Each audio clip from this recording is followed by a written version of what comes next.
there has to be something that just gave you a slap upside the head, or, are you paralyzed? Have you lost like what happened to you that caused you to really go to the level that you're going right now? Yeah, I mean, at one level, I was in this direction before it happened, but then I had a kidney transplant 22 years ago. And it wasn't the kidney transplant, it was the medications that I have to take throughout my life. And for the first 6 months after I had the kidney transplant, I slept an hour a night for 6 months. Ooh. And then the next 5 years, I slept 3.5 hours. And so I was in an endless, let's say, inquiry of how can I try to be chemically balanced, because it was obvious that the transplant medication my body was receiving as if it was speed. And so I had to chemically balance myself through a lot of experiments. And fortunately, it was in my field.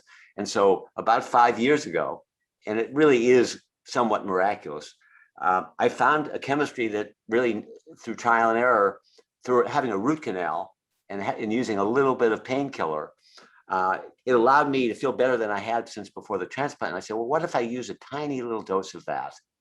Like almost like a just like a small sample of it.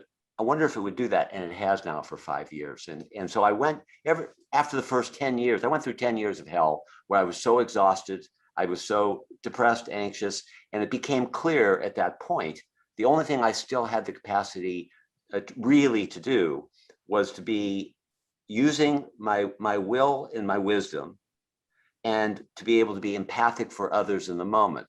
The moment I was done with them, I crashed. So it was like I was borrowing their body.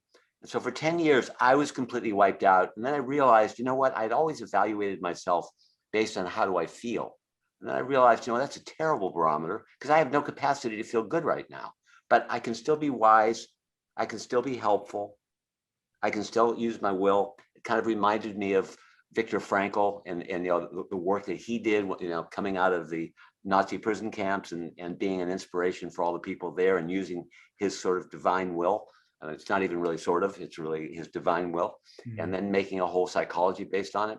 So that allowed me to really develop something that I call friendly mind, which is really friendly mind, friendly wisdom, which is that you don't have to be friendly if you're so wiped out in a trauma or a chemistry or hormonal imbalance or DNA issue, but you can still be wise, and you can still have your mind be an instrument of wisdom, God, light, whatever you want to call it. And so I was able to guide myself, even though I felt like crap. What role does faith play in your life and in the journey you've been on? Yeah, when I hear faith, I immediately hear an innumerable amount of words. I hear God, I hear trust, I hear compassion, I hear love. I look at Jesus' life as an example. How did he live? I look at being honest about your own personal issues or challenges you face. And so faith is basically the tuning fork for where the vibration, the frequency of my life wants to live. And so it really is like a musical instrument and a sound that has a feel that can give you goosebumps. It can bring you to tears. It does bring you to joy, and it does bring you to a deep sense of fulfillment.